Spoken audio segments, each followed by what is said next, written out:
Bismillahirrahmanirrahim. Assalamualaikum warahmatullahi wabarakatuh.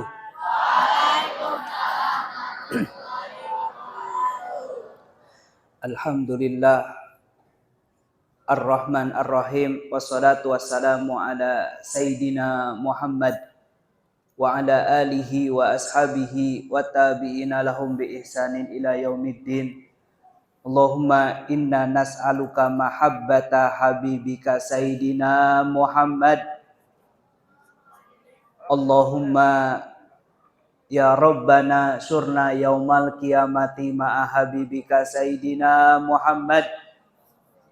Allahumma ya Rabbana la tadhalana dhanban illa ghafartah wala jahilan illa alamtah wala faqiran illa agnaitah wala dainan ila qadaitah wala hajatan min haijid dunya wal akhirah ila qadaitaha ya arhamar rahimin. Allahumma ya Rabbana rzuqna taubatan qoblal maut wa syahadata indal maut wal jannata ba'dal maut ma'a habibika Sayyidina Muhammad. Allahumma Rabbana atina fid dunya hasanah wa fil akhirati hasanah wa qina adzabannar. Amma ba'du.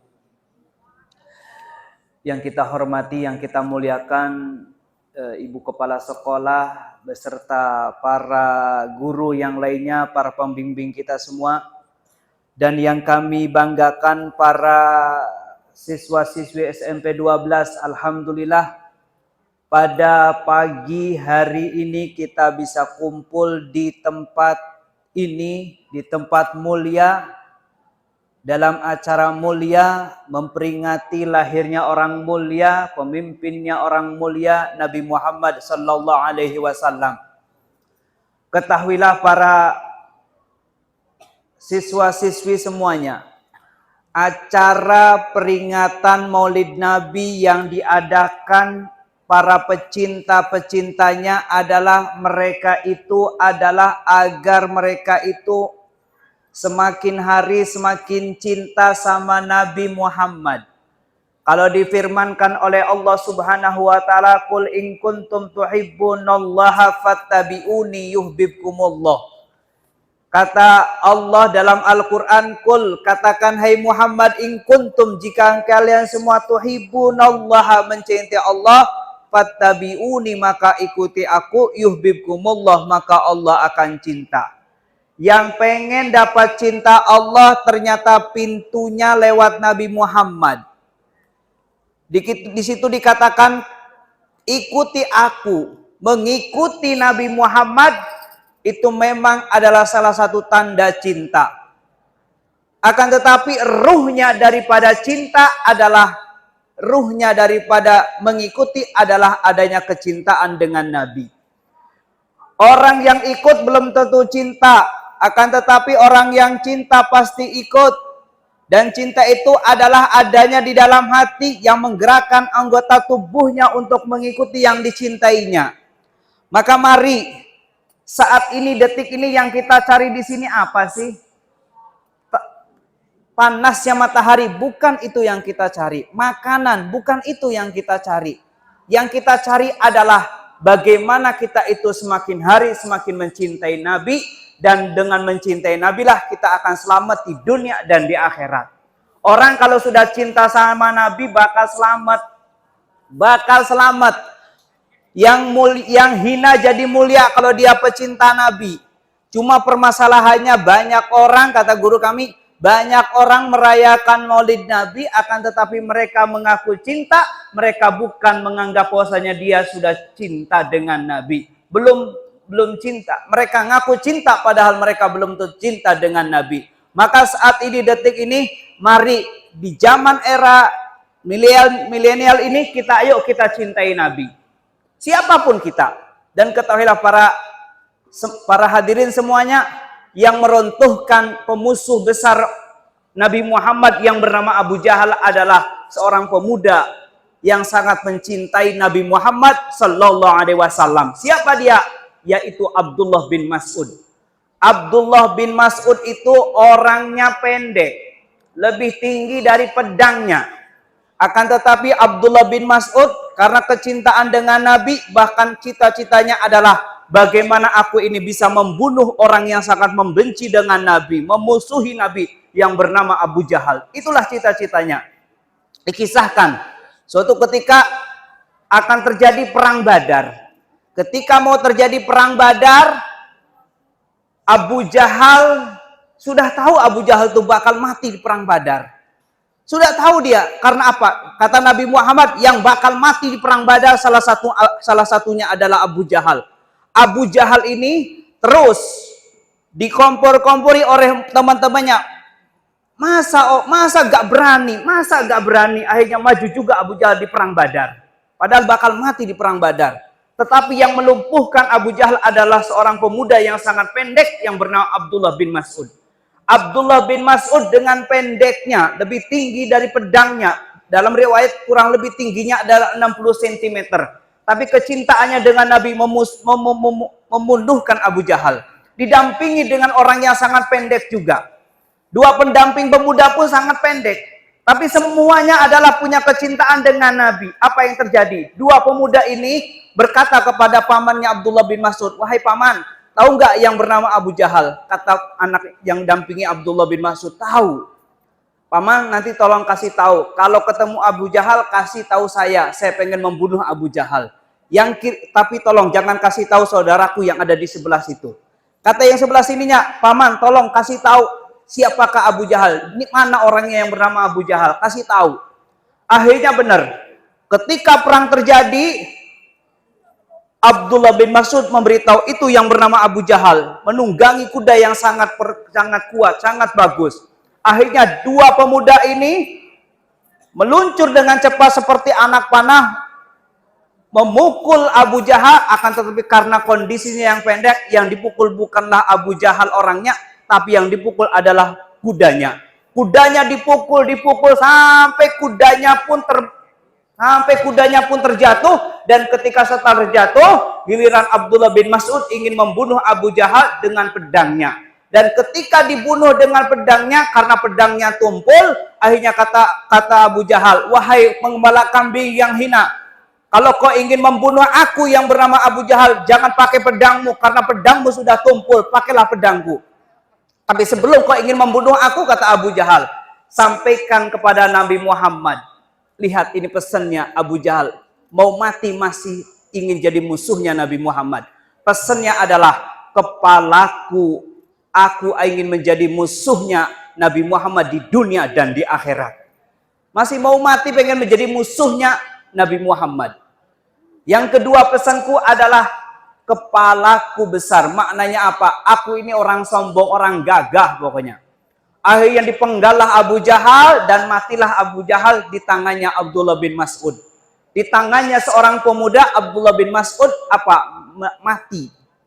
Mati, akhirnya diserahkan kepada Nabi Muhammad kepalanya, diserahkan oleh Abdullah bin Mas'ud, dan ketika diserahkan apa yang terjadi? Ngomongnya Abdullah bin Mas'ud adalah, "Ya Rasulullah, ini aku sudah bunuh Abu Jahal."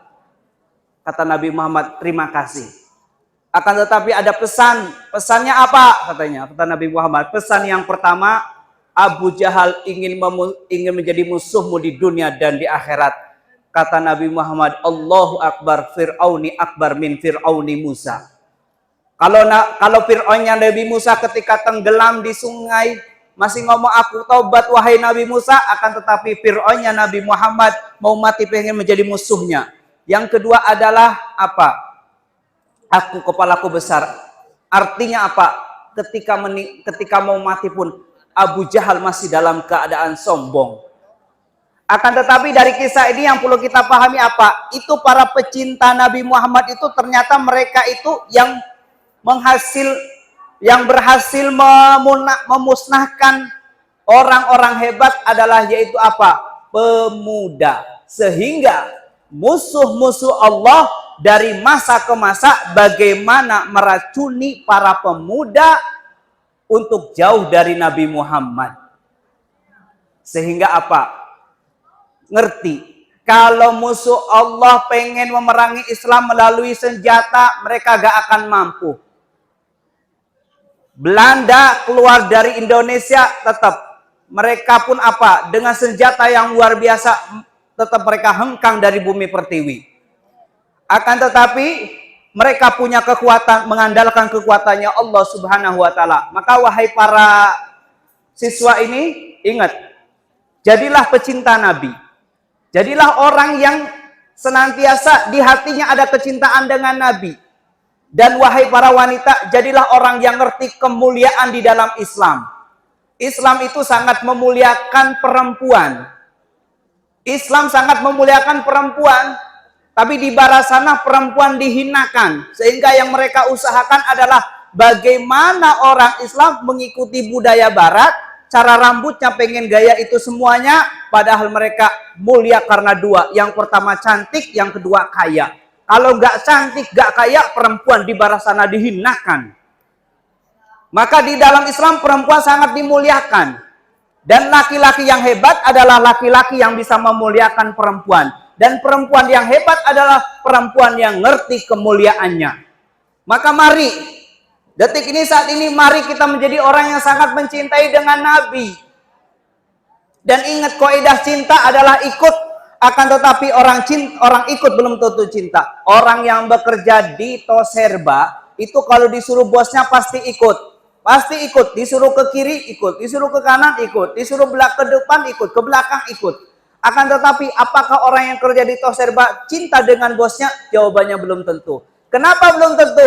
Kalau saya gak ikut atasan saya tidak akan dapat gaji dari atasan saya. Tapi kenapa pasti patuh? Karena saya ada urusannya dunia.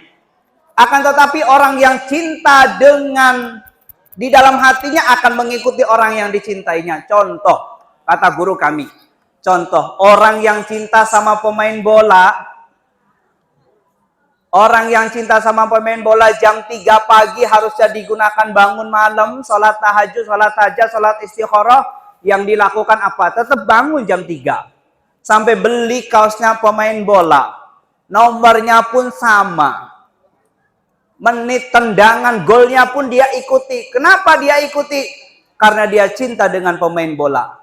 Orang yang idolakan artis pun apa yang terjadi? Dia akan niru gaya jalannya artis. Cara makannya ditiru gaya cara makannya artis. Banting sendoknya pun ditiru banting sendoknya gayanya artis. Potong rambutnya pun ditiru gayanya artis. Kenapa orang bisa seperti ini? Karena di hatinya ada kecintaan dengan seorang artis. Begitupun orang, kalau ada orang cinta dengan Nabi Muhammad, maka mau tidak mau dia akan menggerakkan hatinya, menggerakkan jasadnya untuk yang dicintainya, yaitu Nabi Muhammad. Maka ringkas saja, bagaimana agar kita bisa cinta dengan Nabi? Yang pertama, kalau ingin dicinta sama Nabi, yang pertama adalah memperbanyak sholawat kepada Nabi Muhammad. Berapa Ustadz orang dikatakan banyak? Kata ulama, orang dikatakan banyak baca sholawat itu minimal 300. Minimal 3. Kalau belum 300, dia belum dikatakan banyak baca sholawat. Kalau masih 10, belum dikatakan banyak. Kalau masih 100, belum dikatakan banyak. Tapi minimal paling sedikitnya banyak orang baca sholawat itu minimal 300. Jadi orang kalau memperbanyak sholawat, dia akan semakin cinta sama Nabi.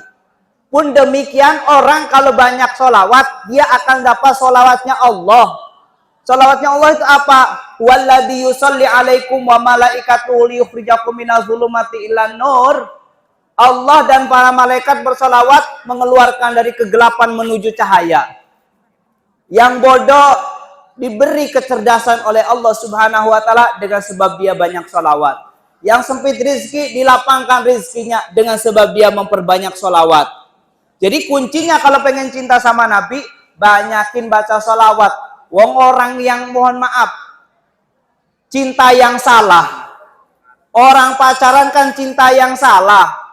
Dia itu kemana-mana yang diceritain adalah pacarnya. Dikit-dikit pacarnya, dikit-dikit pacarnya. Kemana-mana pacarnya, itu cinta yang salah. Tapi yang diingat kok pacarnya. Kenapa orang seperti ini? Kenapa? Karena dia ada kecintaan dengan pacarnya. Padahal itu cinta yang salah. Nggak boleh dilakukan sebenarnya. Baik, yang pertama. Yang kedua, kalau engkau pengen cinta dengan Nabi, yang kedua adalah caranya adalah dengan cara menghadirkan Nabi Muhammad dalam aktivitas kita. Saya mau tanya, tadi pagi makan nggak? Tadi pagi ke kamar mandi nggak? Enggak, saya tanya, ke kamar mandi nggak? Kamar mandi. Tadi pagi sholat ke masjid apa enggak? Ada yang ke masjid apa enggak? Ada. Makan itu sehari berapa kali? 2 kali apa 3 kali? Saya mau tanya. Makan itu pakai tangan kanan apa tangan kiri? Sambil berdiri apa sambil duduk? Tadi makannya sambil berdiri apa duduk? Tangan kanan apa tangan kiri? Minumnya tangan kanan apa tangan kiri? Hah? Kanan apa kiri? Kanan. Tadi masuk kamar mandi apa enggak? Masuk apa enggak? Pakai kaki kanan apa kaki kiri? Yakin? Yakin? Coba saya kasih pilihan ganda. A kaki kiri, B kaki kanan, C gak ingat. Nah. Kalau gak ingat gimana Ustadz? Kalau gak ingat balik lagi. Balik lagi. Kenapa? Itu sunnah yang gak pakai modal. Meneladani Nabi Muhammad yang gak pakai modal, salah satunya adalah masuk kamar mandi kaki, keluar kamar mandi kaki, masuk masjid kaki, masuk masjid kaki kanan, keluar masjid kaki, pakai sandalnya kaki. Kalau makan pakai tangan, sambil berdiri apa sambil duduk? Kalau ada yang makannya pakai tangan kiri, ingat Nabi apa enggak? Yang kanan aja gak ingat Nabi, apalagi yang kiri.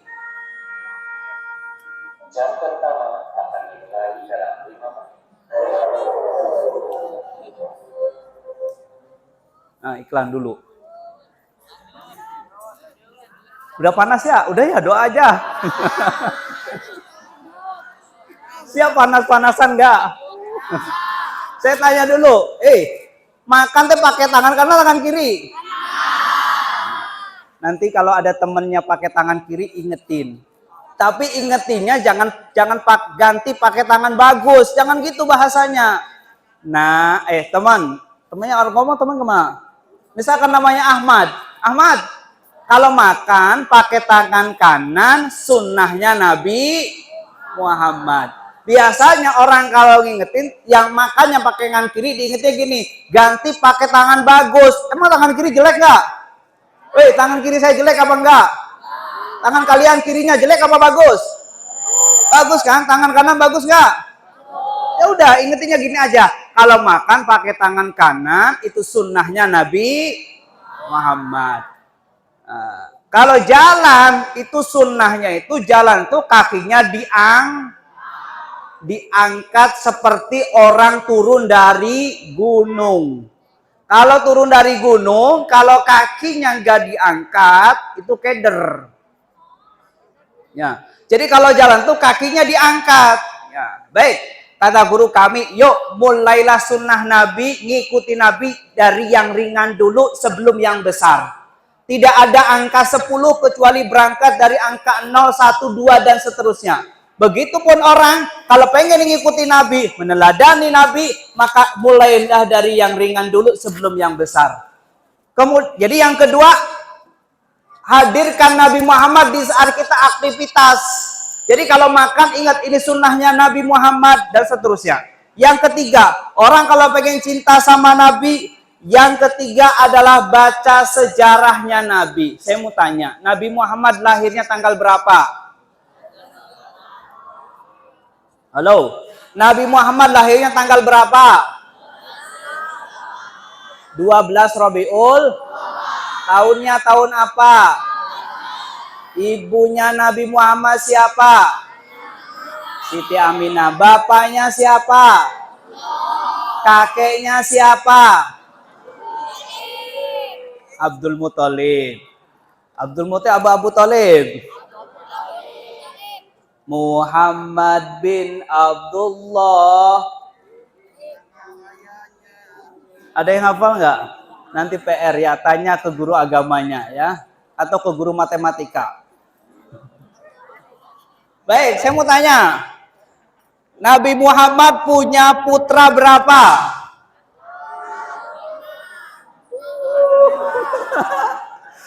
SMP 12. Nabi Muhammad punya putri berapa? Punya putra putri berapa? Berapa? Berapa? Oh, yang belakang berapa? 7. Coba sebutin. Putrinya namanya siapa? Siti Fatimah Zahra. Kemudian ayo. Yang belakang sebutin 1. Yang Banin punya putra berapa? 4. 1. Namanya siapa? Sayyidina. Aduh, ini PR-nya banyak. Saya mau tanya, punya HP apa enggak? Punya buku sejarah Nabi apa enggak? Punya buku sejarah Nabi apa enggak? Punya apa enggak? Punya apa enggak? Enggak. Sekarang HP itu harganya berapa? Paling murah. Yang Android berapa? Apa? Woi, berapa? 1 juta. Sekarang buku sejarah Nabi harganya berapa? Mahalan HP apa mahalan buku sejarah Nabi? Mau beli buku sejarah Nabi apa enggak? Yakin? Mau apa enggak? Mau beli apa enggak? Mau apa enggak? Yakin? Mau minta enggak sama orang tua? Saya kasih PR, nanti cari buku sejarah Nabi, tapi nanya dulu. Jangan-jangan bukunya buku Wahabi. Kalau bukunya Wahabi bukan tambah cinta sama Nabi, tapi tambah benci sama Nabi. Lalu bukunya gimana Ustadz? Ada buku yang direkomendasi oleh guru kami, Buya Yahya, yaitu bukunya Fikih Siroh, itu karya Dr. Buti, atau Insan Kamil, itu karya Profesor Dr. Said Muhammad bin Alwi Al-Maliki, itu dalam bentuk bahasa Indonesia. Itu 2 buku yang direkomendasi oleh guru kami.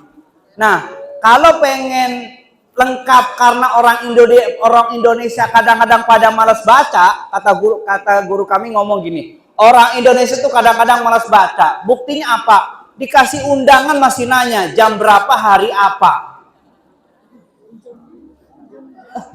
Sudah dikasih undangan masih nanya hari apa jam berapa. Maka cari di internet, di media sosial ada namanya Teladan Anak Soleh.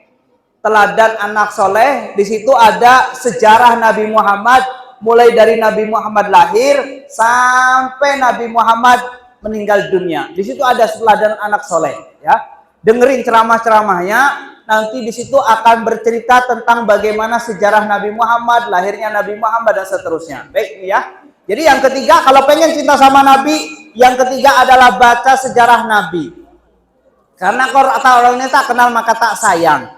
Yang keempat, kalau pengen cinta sama Nabi, yang keempat caranya adalah yaitu dengan cara khidmah untuk umat Nabi Muhammad.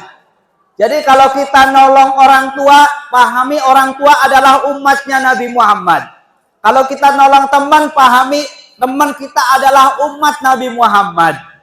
Kalau kita nolong tetangga, pahami tetangga adalah umat Nabi Muhammad.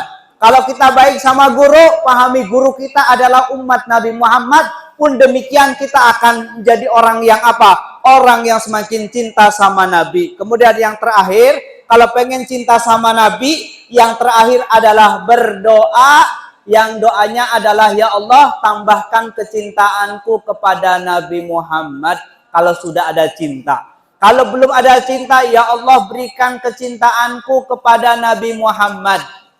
Kalau pengen lebih lagi, ya Allah cintakan aku kepada sesuatu yang dicintai Nabi Muhammad. Baik, ini saja yang bisa kami hadirkan. Untuk kesempurnaan majelis ini kita tutup dengan doa terlebih dahulu. Bismillahirrahmanirrahim. Alhamdulillahirabbil alamin. Allahumma shalli ala sayidina Muhammad wa ala ali sayidina Muhammad. Allahumma arhamna wa la tu'adzibna, wangsurna wa la takhdhulna, wa akrimna wa la tuhinna, wa afina wa la tumridna, wa athirna tusir alaina, innaka ala kulli syai'in qadir. Allahumma ya Allah, tambah kecintaan kami kepadamu agar kami mudah melaksanakan perintahmu ya Allah. Tambah kecintaan kami kepada kekasihmu Nabi Muhammad agar kami mudah melaksanakan sunnah-sunnahnya ya Allah. Ya Allah, cintakan kami kepada sesuatu yang dicintai Nabi Muhammad ya Allah. Ya Allah, bencikan kami kepada sesuatu yang dibenci Nabi Muhammad ya Allah. Ya Allah, ya Allah, pertemukan kami dengan Nabi Muhammad ya Allah meskipun dalam mimpi-mimpi kami ya Allah. Ya Allah, mudahkan lisan ini memperbanyak salawat kepada kekasihmu Nabi Muhammad ya Allah. Ya Allah, mudahkan kami bisa haji, bisa umrah ya Allah. Mudahkan kami bisa umrah, bisa haji ya Allah. Mudahkan kami bisa ziarah makam kekasihmu Nabi Muhammad ya Allah. Ya Allah, jadikan ini muqaddimah perkumpulan kami kelak di surga bersama kekasihmu Nabi Muhammad ya Allah. Ya Allah, jadikan kami semua pecinta kekasihmu Nabi Muhammad. Jadikan keluarga kami pecinta kekasihmu Nabi Muhammad ya Allah. Ya Allah, jauhkan dari kami meninggalkan sholat ya Allah. Jika ada di antara kami pernah ninggalin sholat, kami mohon ya Allah, ampuni dosanya ya Allah. Jadikan detik ini saat ini ahli sholat ya Allah. Kami tidak rela ya Allah yang hadir ada orang suka ngentengin sholat, suka ninggalin sholat ya Allah. Sungguh yang meninggalkan sholat adalah melakukan dosa besar ya Allah. Maka kami mohon ya Allah, jadikan detik ini saat ini ya Allah, yang hadir, yang mendengar suara ini ya Allah, yang berbicara ya Allah, jadikan semuanya ahli sholat ya Allah. Ahli sholat ya Allah. Ya Allah, jauhkan dari kami zina dan muqaddimah zina ya Allah. Jauhkan dari kami zina dan muqaddimah zina ya Allah. Dan jika ada di antara kami, atau di antara keluarga kami, atau di antara saudara kami, atau di antara tetangga kami, ada yang pernah terpleset dalam hina dan busuknya zina, kami mohon ya Allah, tutup aibnya ya Allah, bukakan pintu halal ya Allah, bencikan kepada zina ya Allah, zina yang hina, zina yang busuk, zina yang rendah ya Allah. Maka kami mohon ya Allah, jauhkan dari kami zina dan muqaddimah zina ya Allah. Jauhkan dari kami minum-minuman keras ya Allah. Jauhkan dari kami durhaka dengan orang tua ya Allah. Sungguh yang durhaka dengan orang tua bakal dihukum di dunia sebelum di akhirat ya Allah. Kami tidak rela ya Allah yang hadir ada anak yang durhaka dengan orang tuanya, mukul orang tuanya, ngomong kasar dengan orang tuanya, itu bakal dihukum di dunia sebelum di akhirat ya Allah. Maka kami mohon ya Allah yang hadir, yang mendengar suara ini ya Allah, jadikan semua anak-anak yang durhaka, anak-anak yang berbakti dengan orang tuanya ya Allah. Ya Allah, jadikan kami siswa-siswi yang dibanggakan oleh guru-guru kami ya Allah. Jadikan kami siswa-siswi yang dibanggakan orang tua kami ya Allah. Jadikan kami siswa-siswi yang dibanggakan oleh kekasihmu Nabi Muhammad ya Allah. Ya Allah, jadikan kami orang yang selamat di dunia, selamat di akhirat ya Allah. Bahagia di dunia, bahagia di akhirat ya Allah. Ya Allah, ada yang kami tinggal di rumah kami ya Allah. Ada orang tua kami, ada istri kami, ada suami kami ya Allah. Ada saudara kami ya Allah. Berikan kekuatan menjalankan ketaatan, berikan kekuatan menjauhi kemaksiatan ya Allah. Dan ya Allah, jika ada di antara orang tua kami yang kerjaannya haram, kami mohon ya Allah, ganti dengan yang halal yang menghantarkan kepada ridho-Mu ya Allah. Ya Allah, kabulkan hajat kami dengan sebab kami kumpul di tempat yang mulia ini. Dan berikan kepada kami ya Allah lapang rezeki halal berkah ya Allah. Berikan kepada kami ya Allah panjang umur sehat dan taat. dan berikan kepada kami ya Allah husnul khatimah setelah panjang umur, husnul khatimah setelah panjang umur. Rabbana atina fid dunya hasanah wa fil akhirati hasanah wa qina adzabannar. Wa sallallahu ala sayyidina Muhammad wa ala alihi wa sahbihi wasallam walhamdulillahi rabbil alamin. Bismillahil Fatihah. Bismillahirrahmanirrahim. Malikuddin iyyaka nasta'in shiratal mustaqim shiratal ladzina an'amta 'alaihim ghairil amin. Syukran, terima kasih dan mohon maaf mendosa lalu. Assalamualaikum warahmatullahi wabarakatuh.